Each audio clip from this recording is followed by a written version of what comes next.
রাজধানীর উত্তরায় বাড়িতে অগ্নিকাণ্ডের ঘটনায় একই পরিবারের ৩ জন সহ মোট ৬ জন নিহত হয়েছেন।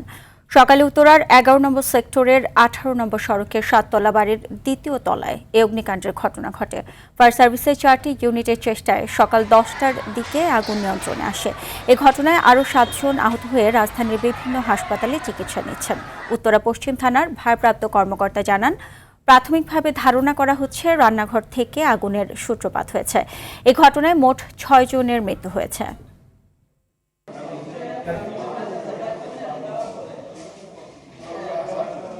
পাঁচতলা ছয়তলা তো আগুন লাগে নাই, পরে এই ধুমা ওদিকটা যায়, ভিতর থেকে ধুমা যায় আর আগুন করে উপরে উঠছে। পরে আর বলতে পারতেছি না কি হইতেছে। আমরা চেষ্টা করতেছি ছাদের থেকে মই দেওয়ার জন্য, সিঁড়িতে যাওয়ার জন্য, তারা ছাদেও যাইতে পারতেছিল না।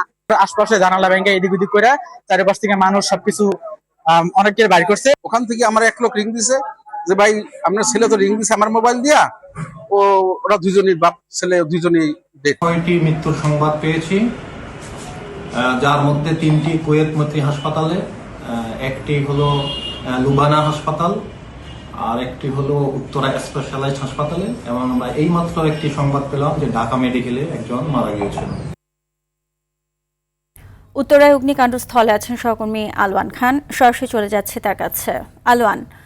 আলওয়ান, অগ্নিকাণ্ডের সূত্রপাত সম্পর্কে কি তথ্য আছে আপনার কাছে, এবং মৃতের সংখ্যা কি আরও বাড়তে পারে কিনা আমাদেরকে জানাবেন। সুজানা, যেমনটি বলছিলেন, উত্তরার 11 নম্বর সেক্টরে 18 নম্বর রোডের 34 নম্বর বাড়িতে সকাল 7:30টা নাগাদ কিন্তু আগুন লাগে।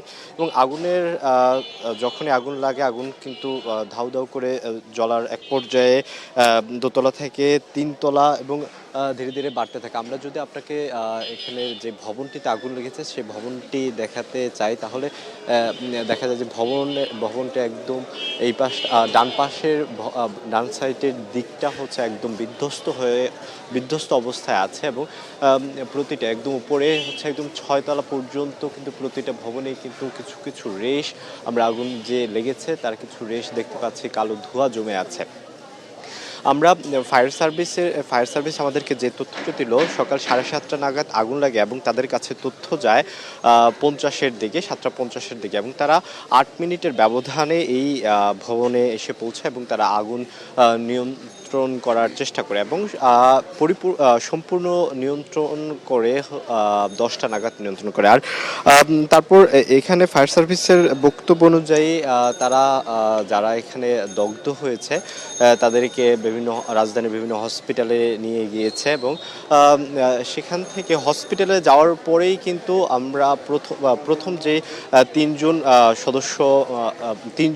ব্যক্তি অথবা 3জন মানুষ মারা যাওয়ার তথ্য আমরা পেয়েছি, তারা 3জনই কিন্তু একই পরিবারের ছিল, স্বামী স্ত্রী এবং তাদের সন্তান, 2 বছরের সন্তান ছিল তারা কিন্তু। এবং ফায়ার সার্ভিস হসপিটাল জাতীয় বার্ন ইনস্টিটিউট থেকে আমরা যে তথ্যটা পেয়েছি সেই তথ্যটা অনুযায়ী সে তথ্য বলছে যে তাদের গায়ে তেমন কোনো বার্নের চিহ্ন পাওয়া যায়নি, তবে ধোঁয়া থেকে তারা আশঙ্কা করছে যে ধোঁয়া থেকে আগুনের যে ধোঁয়া, সেই ধোঁয়া থেকে শ্বাস নিতে না পারার কারণে তারা আসলে তাদের মৃত্যু হয়েছে, এমনটাই ফায়ার সার্ভিস চিকিৎসকরা বলেছে। আর বর্তমানে আমাদের কাছে যে তথ্যটি আছে, 6 জন মানুষ মৃত হয়েছে, যার মধ্যে একই পরিবারের যেই ভবনটিতে যেই কক্ষে আগুন লেগেছে সেই ফ্ল্যাটের 3 জন, আর বাকি 3 জন হচ্ছে অন্যান্য ফ্ল্যাটের 3 জন মারা গেছে। এবং ডাক্তার আশঙ্কা করছে যে হয়তো মৃতের সংখ্যা হয়তো বাড়তে পারে, কিন্তু এখন পর্যন্ত সেই 6 জনই মৃতের সংখ্যা আমাদের কাছে তথ্য আছে। সুজানা। জি আলওয়ান, আপনাকে ধন্যবাদ।